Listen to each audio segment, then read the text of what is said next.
Welcome to New York's #2 sports show. The Rangers lose to the St. Louis Blues by a score of 5-2 at Madison Square Garden.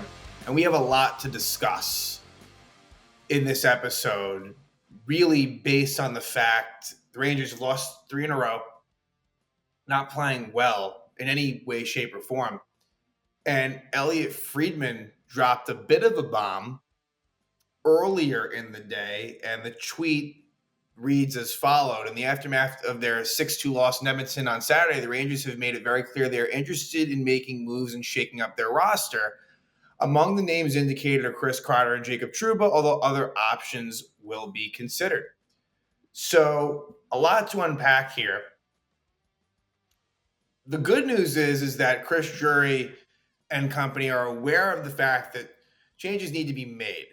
I'm not so sure how likely these changes are going to be made in the immediate future. Just you don't really see, big money moves made at this time of year. Close to the deadline as possible. But again, this is kind of where they went wrong as far as in the offseason, as far as not addressing some of these things. I know they tried to a little bit, but this core needed a shakeup. It did. And now they are playing really, really bad hockey. The last 3 games, but just overall, they're 12-7-1, which is a bit misleading for sure. And if it stays like this, if the roster stays like this, it's not going to end well. Like, changes are going to need to be made. And so after the Friedman tweet went out, then you start seeing in different other places a very similar sentiment. Vince Mercogliano, Larry Brooks had an article about how they need to blow up the core, I think he called it the underwhelming core, and other places as well. So I think this was at the very least intentional on the Rangers' part to get this out there. So you could argue that, hey, maybe it was just to scare them and to get a response out of them. It's probably a combination of the two. I think that this is real. I think that they actually are looking into this. Again, how realistic it is that it happens, I don't know. I really don't. I think it's going to be tough to pull off at least soon. Maybe I'm wrong, and I'm sure I'm sure they are eager to do some things.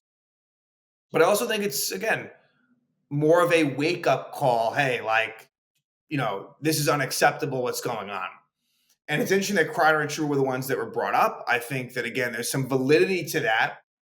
But also there could have been others that would have been brought up. Now, some wouldn't have made sense. Like, for example, Mika Zibanejad, he would fall in line there, but his contract is really unmovable.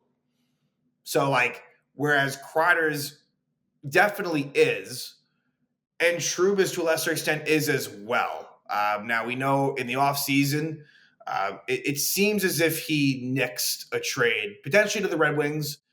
Don't know the exact specifics, but it seems as if he kind of, forced his way to stay here. So that has obviously had a lot of talk in Rangerland. Also, interestingly enough, I guess you can call it ironic. I mean, there's some conspiracy theorists out there. Chris Kreider was actually out of this game due to an upper body injury. I'll take that at face value. I think that's true. I don't think that was okay, we're just going to say that, but really he's on the block. And, I think that's a legitimate injury. Forgetting even about the trade aspect, I guess what could be more believable is Chris Kreider just simply is a healthy scratch and they don't want to say that. I guess I could maybe get on board with that. But again, I think the injury is probably real. So he was out. And the day before the game, they sent down Mancini and Ruidos. The Rangers actually have 6 defensemen on the roster currently. So Zach Jones back in the lineup. He was out with an upper body injury against Edmonton, so he's okay. Nothing long-term there. So they actually send down Mancini, which made sense, and Ruido. So again, only carrying the minimum 6 defensemen. And they call up Brett Berard, which is pretty exciting. Brett Berard makes his NHL debut in this one and actually gets his first point. So good for him. First game, first point, and I think he was one of the few bright spots in this hockey game against the St. Louis Blues where Jim Montgomery was making his head coaching debut with the Blues. Fired by the Bruins not too long ago, lands with the Blues where he had been an assistant kind of got back up on his feet after he was let go by the Stars, where there was some off the ice things that Montgomery needed to work on, and the Blues kind of gave him a chance to kind of rebuild his reputation a little bit, and now he's their head coach after a mostly successful stint with the Bruins. But back to the Ranger lineup: Chris Kreider out, Brett Berard in, Philip Hedl remains out. So you can't love that situation, right? Like it seemed as if Hedl is maybe going to be on the mend, and he's practicing, right? Like he's not shut down or anything, but they're definitely being very cautious with this. We'll see when Hedl returns, right? But on the roster, but has been out of the lineup. And then the other move that is made is they called up Matt Rempe. So Rempe was in the lineup, and they scratched Johnny Brodzinski, presumably looking for injection of energy. I understand why, but I don't necessarily think that's going to get the job done. So, and in fact, next game, I'm almost certain that they'll go back. Just forgetting about Kreider. Let's say he remains out. I think Brodzinski probably comes back in for Rempe. Just my guess. I would have to think. So here are the lines. So the defense is basically what you'd expect it to be. Miller with Fox, Linger with Trouba, which continues to be a disaster, and then Jones with Schneider. Again, that is not a formula that's going to work. It's just not. The forwards. So the one line that stayed together was, and I guess I'll give some thoughts on it just right here, and then I'll give more of them as we go into the game. But they keep the Panarin, Trocheck, Lafreniere line. Now my thoughts on that line is more on the negative side. Like Panarin is clearly like a driving force in this team and one of the few players that you can truly depend upon offensively. But that line, as I've said for a while, it's been really bad on the defensive side. Just not anywhere near engaged in what you need to do in the defensive zone, and just not good. And again, I've been kind of saying it. Vincent Trocheck, it's not really been a great year for Vincent Trocheck. Like, even the stats aren't good. I didn't even really realize it. He only has like 10 points in 20 games. Considering his role on the team, like, it's got to be better. And considering the point totals that Panarin has, it's got to be better than that. That's not the end-all, be-all, but Trocheck, who I still do think, like, this is a guy you want in the playoffs. Like, and I think that is important, but just calling a spade, it's not really been a very good year for Vincent Trocheck. And then Alexis Lafreniere. And I'm glad that Lafreniere, like, they signed the contract, and he's got a good amount of goals for sure. But again, like, I don't really love what I'm seeing from Lafreniere. I think that he's trying to take some shortcuts here and there. Like, he's not playing the game that I think made him successful for large portions of last year and parts of this season. So again, like, I think that line, it is what it is. Like, you're going to keep them together in all likelihood, and I get that. But yeah, like, I almost feel like Trocheck and Lafreniere are playing more like Panarin. That's not what's going to make it successful. It almost reminds you with Ryan Strome, like, they just got to play their games. They can't play like Panarin. He does that. Let him do that.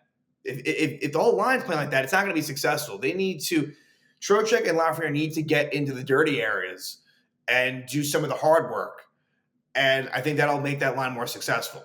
Okay. Then you have Zibanejad centering Cuylle and Berard, and the Zibanejad nightmare only continues. Honestly, just speaking on him, I want to confirm it right now, but I believe that Zibanejad on the season, I know that it can be just a little bit misleading, but I believe Mika Zibanejad sits at a minus 13.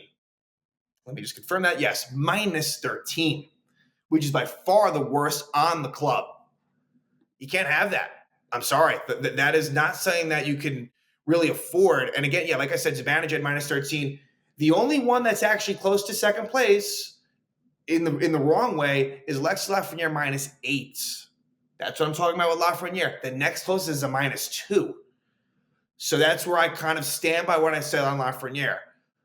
I like what he's bringing to the table. Again, 8 goals, 8 assists, 16 points in 20 games with a very minimal amount of key power play time is good. It is. But again, like, not good defensively. But Zibanejad, minus 13. And no one else from his line. Like, look, Chris Kreider has not had a good season. Let's be honest about that. 9 goals, no assists. But really, as I noticed, like, just not looking at all engaged. at all. And Zibanejad, like, it's been a disaster. So he did make one nice pass on the second Will Cuylle goal. We'll talk about Will Cuylle in a second. But yeah, Zibanejad, and the thing is with him, like, you're stuck with him. It's a problem. I think Mika Zibanejad's a major problem for this team.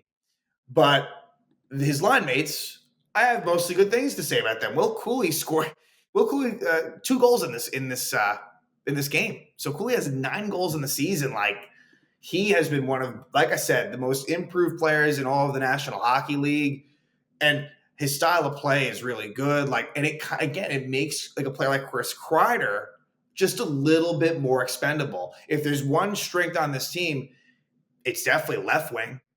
I'd say wingers in general, but definitely the left wing. And so that's why a Kreider trade in that way makes sense. And he can bring you back value. I understand everything. I understand the sentimental side of it. I get it. And I understand that he does have a unique style. You know, the net front presence. He really is a good special teams player. But again, this is more about Will Cuylle really doing a great job. And like I mentioned on Berard, I think he's, you know, in his first game in a tough situation, I thought he looked pretty decent. And he's a player that I've been impressed with going back to his time with the USA team in the World Junior Championships from years past.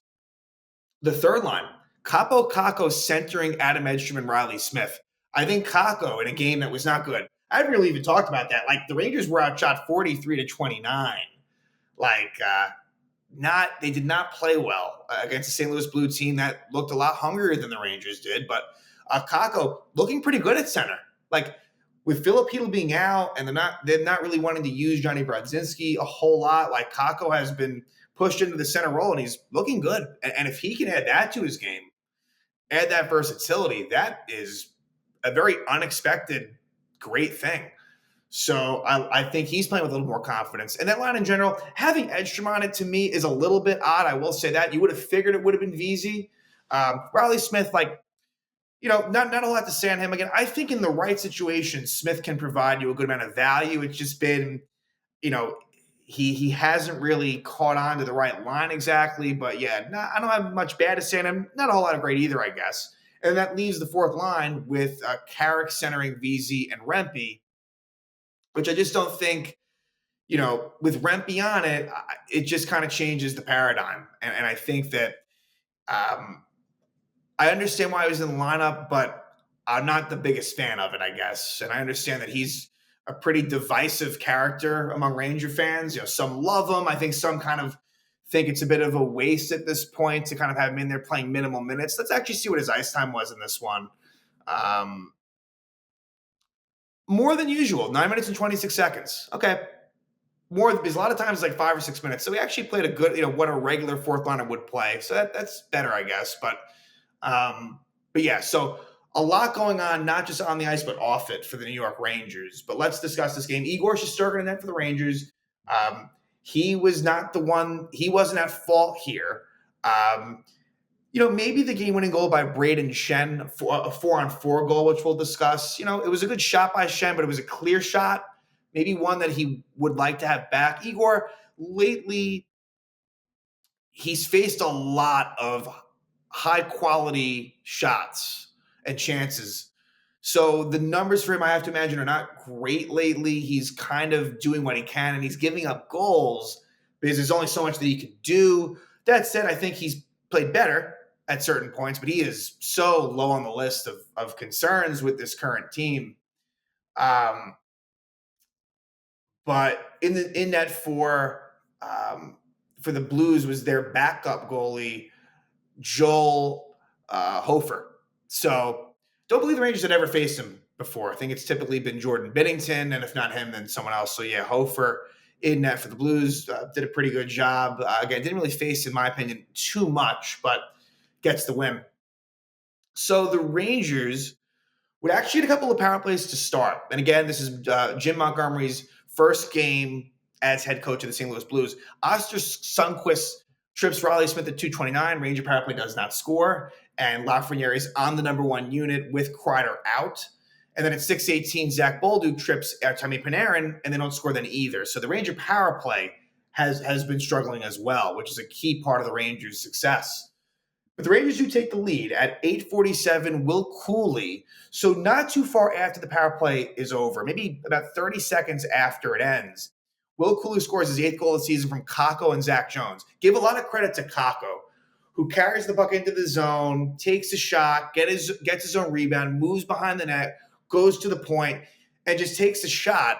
And it ends up deflecting off of Cuylle and in. And that's what Will Cuylle does. He plants himself in front of the net. Good things happen when you do that.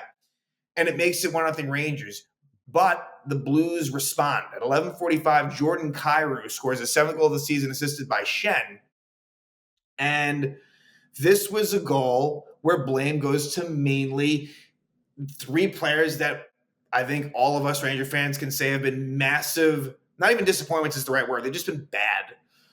Mika Zibanejad and Jacob Trouba are the main culprits, with Ryan Lindgren a little bit as well. So Zibanejad with a weak pass behind the net to Trouba puts Trouba in a tough spot. Trouba is unable to overcome that, turns it over to Schenn, who then finds Cuylle, who moves off of Lindgren. Lindgren, was near him, but Cuylle found some space, quick shot, and in, past Shesterkin. So again, it's at the heart of it. You see a lot of Zibanejad, Trouba, and Lindgren. You just do. And so that ties it up at 1. And then at 14:01, Adam Edstrom's called for boarding Justin Falk, but the Rangers do kill it off. So we go to the second period, tied up at 1.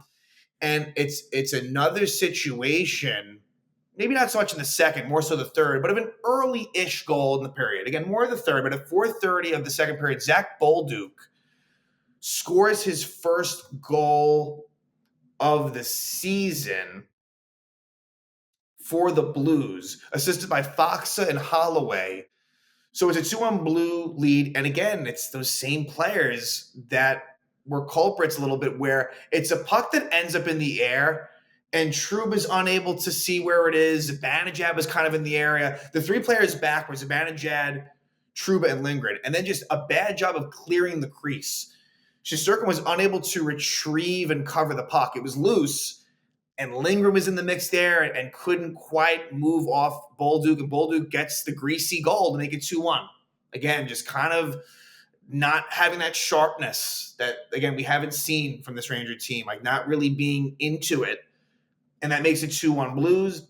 Then at 7:20, the Rangers do tie it up. And it's another goal for Will Cuylle. 2nd of the night, 9th of the season from Zibanejad and Berard. And Cooley's the one that caused this turnover. He goes in, he hits the Blues defender, gets the Rangers the puck. Then Berard very quickly takes it behind the net and wraps it around. It's stopped, but the puck shoots out to Zibanejad, who finds an open Cuylle, who scores. So a nice job there by that line of scoring the goal and tying it up at 2.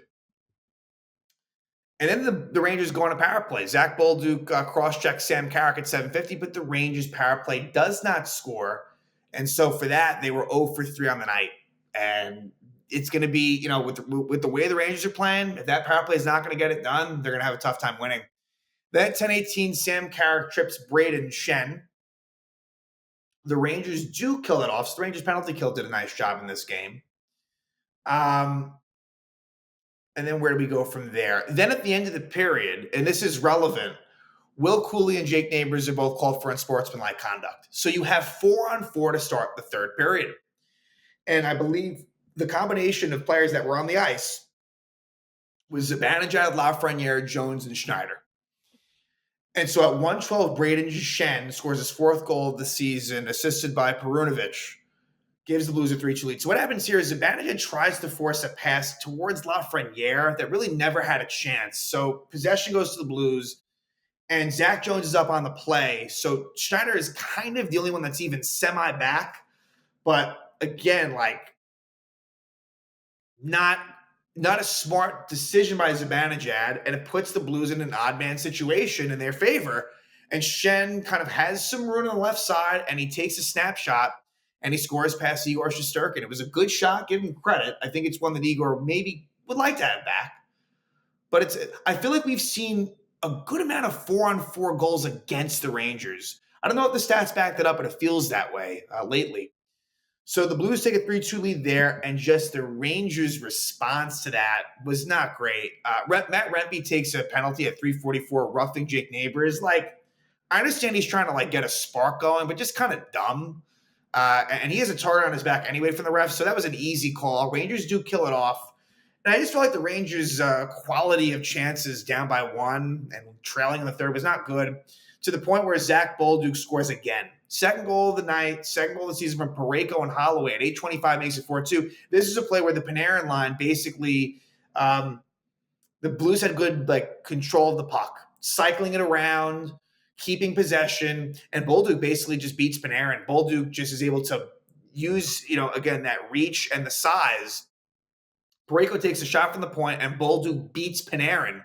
Bolduc takes a shot. I believe it originally goes off of Trouba. Trouba's he's always in the wrong place, either just out of position or just not allowing Igor to see it. It's just he's a klutz out there. But it's not fair to necessarily blame him on this goal specifically. It's really, again, more kind of on the line and Panarin. But Bolduc beats, Bolduc is able to get his own rebound and shoot it past Igor to make it 4-2. So at that point, you're feeling it's over, and it basically was. And eventually, because of course, who's one player that I haven't mentioned yet? Former Ranger Pavel Buchnevich. He gets his sixth goal of the season, an empty net goal assisted by Sundqvist and Suter at 17:15 to give the Blues a 5-2 lead. They win by that 5-2 score. They outshoot the Rangers 43-29. So things are absolutely unraveling for this team right now. They're about a quarter of the way through the season, 12-7-1. Like I said, it's not bad at all. It's like a 625 points percentage, but still, this division continues to win games. Carolina, who's their next opponent? Washington, Devils. Rangers are in fourth place in the division right now. So that's the thing, too. For it to be this sure shot thing, the Rangers make the playoffs, it's not. It really isn't. As much as I believe that they will, I do. It's still very, very early in the season. And now they're on a 3-game losing streak. So next game is going to be at Carolina. This is going to be an interesting one. Obviously, Carolina has been knocked out by the Rangers in some recent playoffs, obviously last year being one of them. And Rangers tend to have some success against the Hurricanes, but Carolina is playing very, very well right now. And we know that they're a team that takes a lot of shots. So if the Rangers have given up at least 40 shots in the last 3 games, and if they're doing that against the teams, Calgary, for example, and St. Louis, then you can imagine what's going to happen against Carolina.